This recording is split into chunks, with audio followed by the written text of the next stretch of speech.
항상 세상을 바꿔나가는 사람들은 한 걸음 앞서서 사고하고 행동하는 사람들이라고 생각을 합니다. 당시 답답하고 비현실적이었던 성리학적 사회를 비판하고 백성들을 위한 실사구시, 실제 사실을 통해서 시시비비를 구하는 실용적인 면을 강조했던 학자들, 바로 조선시대 후기 쪽의 그 학자들에 대해서 살펴보도록 하겠습니다. 자, 여러분들 이제 실학이란 말 많이 들어보셨을 텐데요. 자, 실학 보기 전에 조선시대 근간이 됐던 성리학 보고 실학 보고 얘기를 쭉 나눠보도록 하겠습니다. 조선 이전에 고려 같은 경우는 불교 국가였지 않습니까? 불교가 사실 국본이었습니다. 그리고 유교가 어떤 치국, 정치적 이념에 사용이 되긴 했지만 그래도 이제 오리지널 불교 국가였죠.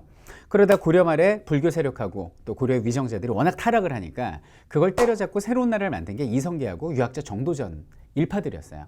그러니까 조선 같은 경우는 유교를 발전시키고 불교를 억제시키는 숭유 억불책을 폈던 바로 성리학의 국가였다, 이렇게 보시면 되겠습니다.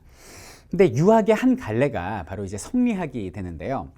유학보다 한 걸음 더 나간 겁니다. 공자 같은 경우는 유학에서 얘기한 것이 개인윤리죠. 그러니까 어떻게 하면 내 스스로가 군자가 되고 성인이 될 수 있을까? 그거는 인과 예를 통해서 가능할 거야. 이게 이제 유학이라면, 성리학은 한층 더 나가서 우주의 진리를 연구하고요. 사람의 심성을 연구하는 공자의 유학보다 한층 더 심화된 학문이라고 보시면 되겠습니다.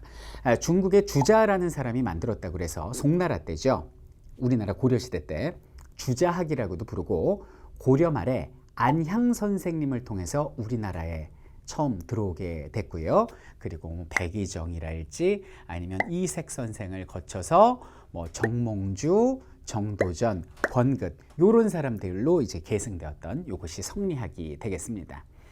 성리학은 우주천지간 만물의 이치와 인간의 심성을 연구하는 아주 비현실적이고 또 형이상학적이고도 고리타분한 학문이 되겠는데요.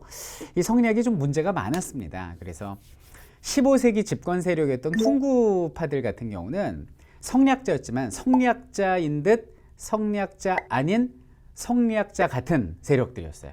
그래서 좀 부국강병을 위해서는, 중앙 집권을 위해서는 타종교 타학문 다 받아들이고 불교 나쁘지 않아, 도교 오케이 이래가면서 여러 학문들을 받아들였던 게 이제 15세기 집권 세력 퉁구파였고요. 16세기 집권 세력 살인파 같은 경우는 워낙 교조화가 돼 있어서 성리학 이외의 타종교 타학문을 모두 다 이단시해버립니다. 그러니까 16세기에는 모든 문화예술이 다 다운되고 성리학만 발전을 한 거죠. 근데 그 발전이라는 게 뭡니까? 성리학 이런 거잖아요. 세상을 이루는 원리가 원리인 리와 재료인 기로 이루어져 있다. 그럼 리가 중요하냐 기가 중요하냐, 이 민생하고는 거리가 먼 이런 내용을 가지고 주기파와 주리파의 싸움, 이런 걸로 계속되는 게 16세기 성리학의 특징이었습니다.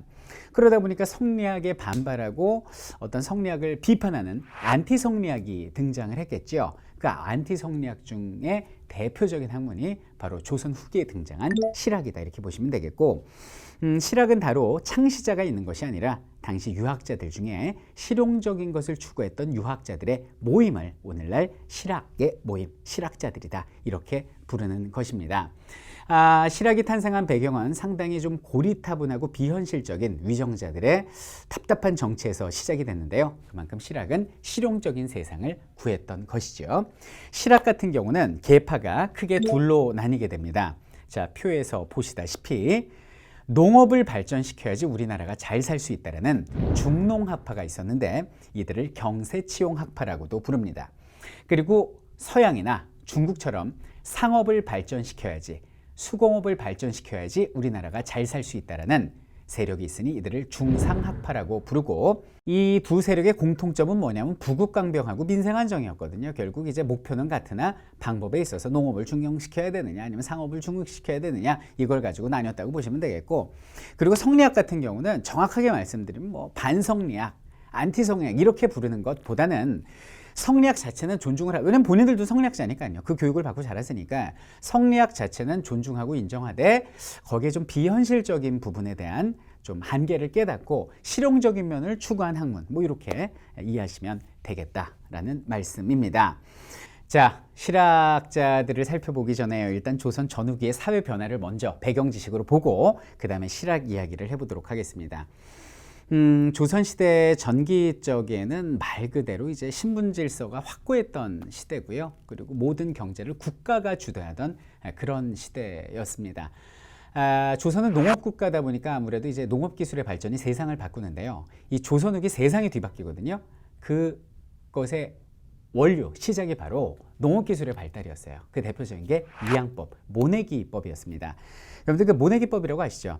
그 원래 조선시대 전기 쪽에는요, 직파법이라고 해서 벽실을 잡아서 직접 팍 이렇게 뿌렸어요. 그럼 벼가 이렇게 막 자라잖아요. 그럼 그거 수확해갖고 먹고 뭐 이런 식이었습니다. 근데 모내기법이 없었던 건 아니에요. 이양법이 존재는 했는데 국가에서 이제 금지를 시켰죠. 그 이양법이 뭐냐면 같은 크기의 땅에 조그맣게 모판을 만들어 놓고 막 이렇게 벽실을 심어요. 그럼 어느 정도 자라지 않습니까? 그럼 그거를 이렇게 줄 맞춰서 옮겨 심는 것이 이제 이양법이 되는 거예요. 언뜻 생각할 때는 그냥 직밥법처럼 막 뿌리는 게 좋지 않나라고 생각할 수 있는데 전혀 그렇지 않은 것이 이양법이 허리 아프죠. 모내기 하다 보면 이렇게 일일이 다 심어야 되니까. 근데 그 장점이 뭐냐면 피라는 잡초가 있거든요. 근데 이 잡초가 벼하고 똑같이 생긴 거예요. 그래갖고 이걸 다 뽑아야지 수확이 잘 되고 이렇게 양분이 골고루 가는데 문제는 뭐냐면 똑같이 생기니까 피 뽑는데 시간이 너무 많이 걸리는 겁니다. 그래서 피 뽑으러 들어갔다 벼를 이만큼 뽑아와요. 또 초보자들은. 그래서 뭐 피 뽑을래다 피 봤다 이런 말이 나오는 거거든요. 근데 이양법 같은 경우는 줄을 맞춰서 심다 보니까 줄 바깥에 나 있는 피들이 보여요. 그래서 같은 크기의 땅에서 농사를 짓지 않습니까? 그럼 직파법으로 농사를 지으면 한 10명이 필요하다. 그러면 이양법으로 농사 짓는 땅은요, 2명만 있으면 충분히 김매기, 잡초 뽑기가 다 됩니다. 그러니까 일손 줄죠. 거기다 양분 골고루 퍼지니까 수확량 늘어나죠. 일손은 줄고 수확량이 늘어나니까 지주하고 자작농 같은 경우는 큰 이득을 보는 것이 여기는 이양법이다. 이렇게 보시면 되겠고요. 여기는 이양법 같은 경우 또 하나 가능한 것이 이제 이모작이라는 게 가능합니다. 그 이모작이 뭐냐면 가을에 쌀을 다 수확을 하죠. 그럼 거기다 이제 보리를 심습니다. 물을 다 빼고. 그럼 보리가 막 겨우내 자라요. 그래갖고 이제 그 이듬해 수확하는 보리를 수확하고 다시 이제 벽실을 그 땅에 뿌려서 벼를 수확하고 이게 이모작인데 직파법은 이모작이 불가능한 게 자, 가을에 쌀 수확하고 보리를 심었어요. 그 다음에 그게 이제 겨우내 자라요. 이듬해 5월 달에 보리가 수확이 됩니다. 근데 중요한 건 뭐냐면 벽실은 3월에 뿌려야 되거든요. 그러니까 한 땅에서 직파법으로는 이모작이 불가능해요. 벼와 보리의 동시 경작이 불가능합니다. 자, 그런데 이양법은 이 이모작이 왜 가능하냐면 자, 보리를 쫙 심었어요. 보리가 자라요. 보리가 자라고 이듬해 3월에 보리가 익어갈 때 조그만 모판에다가 미리 벽실을 심어 놓는 거예요. 그럼 어느 정도 자랄 거 아닙니까? 그럼 5월 달에 보리 수확을 하고 거기에 다시 물을 채운 다음에 다시 어느 정도 자란 벼를 옮겨 심으면 그대로 자라서 그해 가을에 이렇게 고개를 숙여주거든요. 그러니까 같은 땅에 어떤 단위 면적당 생산량이 엄청나게 늘어납니다. 이게 이양법의 특징, 모내기법의 장점이 되는 거죠. 근데 조선시대 전기 쪽에는 이제 이거를 이제 국가에서 금지한 이유가 이거는 그 물을 대지 않으면 수리시설이 발달하지 않으면 이 땅이 부들부들해야 꽂힐 거 아닙니까? 이건 완전히 농사를 망쳐버려요. 직파법이야. 그냥 벽시 뿌리고 거기다 위에다 물 뿌려 놓으면 자랄 놈 자라주고 죽을 놈 죽어주니까 어느 정도라도 수확이 되는데 이거 만약에 물을 안 대고 땅이 바짝 말라 있으면 아예 꽂히질 않아서 한 톨도 건질 수가 없어요. 이것이 바로 이양법의 단점이었는데 조선시대 후기 쪽에 그 어떤 수리시설이 확충이 되면서 이양법이 전국적으로 이제 번지게 되죠. 그래서 그 지주하고 자작농들은 엄청나게 많은 돈을 벌게 돼요. 그래서 이제 소위 말하는 부농들, 호화로운 집에 사는 요호부민이라는 사람, 이런 계층이 생겨나게 됩니다. 그럼 이 계층이 어떻게 하겠어요? 갑자기 벼락부자가 되니까 돈을 막 쓰겠죠. 돈을 쓰면 뭐가 발전해요? 상업이 발전하죠. 부자 상인이 등장을 합니다. 자, 부자 상인만 등장합니까? 물건을 대는 수공업자도 부자가 됩니다. 부자 농민, 부자 상인, 부자 수공업자가 등장을 하게 되는 거죠. 이런 사람들이 이제 뭘 하겠어요? 돈이 많으니까 그다음부터 명예가 필요하겠죠. 양반을 돈 주고 사기 시작해요. 당시 조선 후기는 임진왜란 이후라 국가 재정이 바닥이었거든요. 뭐 돈만 더 거둘 수 있다면 양반직 사구 파는 뭐 이런 거는 별 문제가 아니었거든요. 그래서 당시에 납속, 국가의 쌀을 바치면 양반을 주는 공명첩, 이름 빈 첩을 사서 거기다 내 이름 써서 내가 양반 되는 이런 합법적인 제도를 통해서 엄청나게 많은 수의 양민이 양반이 돼버리게 됩니다. 물론 불법적인 방법도 있었겠죠. 뭐 신분을 속인다거나 족보를 뭐 매수해서 위조한다거나 어쨌든 이런 합법적인 불법적인 방법들이 자행되면서 조선 후기가 되면서 엄청나게 양반의 수가 많아지게 됩니다. 그래서 철종 때는 양반의 비율이 전 백성의 70%까지 돼버리는 거죠. 근데 문제는 뭐냐면 당시 남아있는 28.5%, 노비는 1.5%고요. 28.5%의 농민들이 문제였습니다. 이 사람들은 왜 양반이 못됐을까요? 돈 없는 가난한 농민들이고, 그리고 어디 가서 신분 속일 만한 배짱도 없는 마음씨 착한 사람들이에요. 근데 중요한 건 뭐냐면 조선시대는 군대도 군역도 농민만 지고 사실상 세금을 농민이 거의 독박을 쓰다시피 했거든요. 그럼 남아있는 농민들의 삶은 어때요? 너무나 궁핍하고 힘들어지게 됐죠. 그래서 조선시대 후기 쪽에 경제가 발달을 하고 새로운 양반계층이 등장했음에도 불구하고 여전히 얼마 안 되는 백성들, 농민들은 정말 그전보다 더 죽을 맛이었다. 이렇게 보시면 되겠습니다.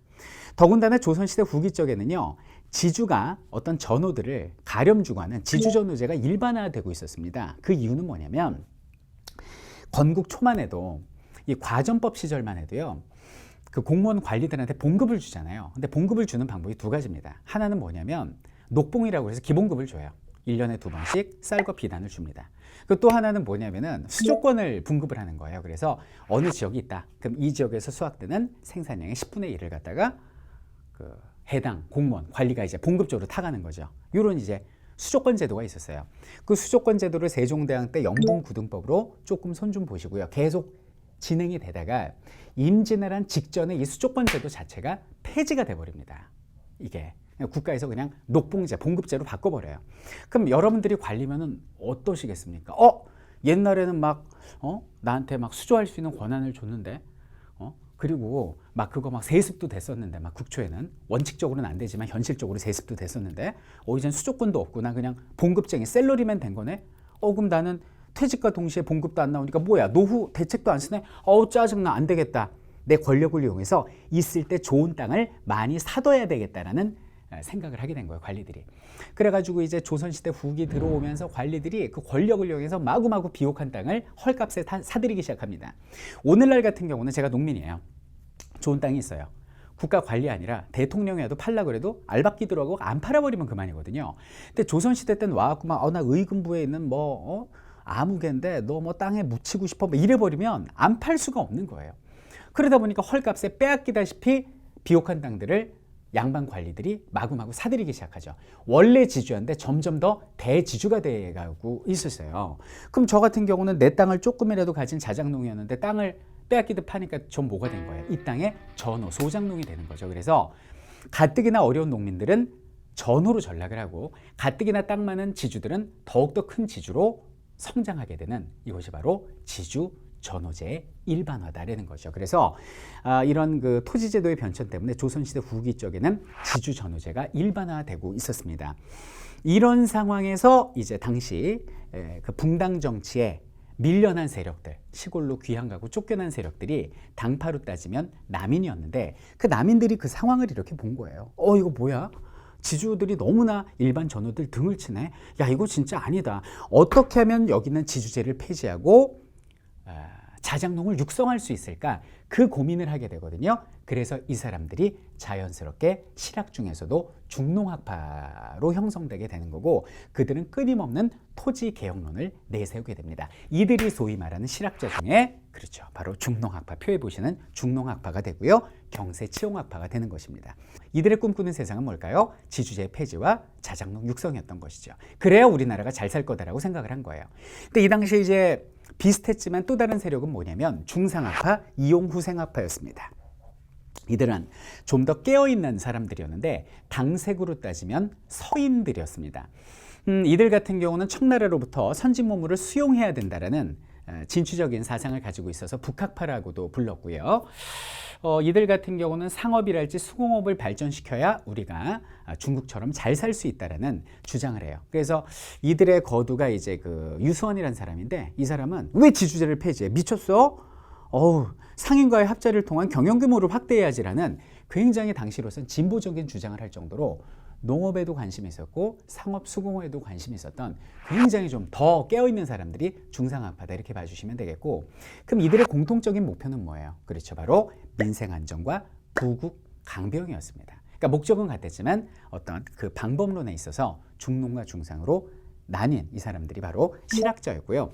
이 실학이라는 학문은 따로 있는 게 아니고요, 당시에 이제 그 집권 세력의 어떤 학문이었던 성리학의 한계성. 이 성리학이 우주 천지간 만물의 이치와 인간의 심성을 연구하는 되게 비현실적이고 답답한 학문이거든요. 그래서 그런 한계점에 어떤 좀 염증을 느끼고, 물론 인정은 합니다. 인정은 하지만은 좀 더 민생을 안정시키기 위한 좀 실사구시한 부분에 관심을 가졌던 유학자들, 성리학자들, 이 사람들을 오늘날 실학자라고 부르는 것이죠.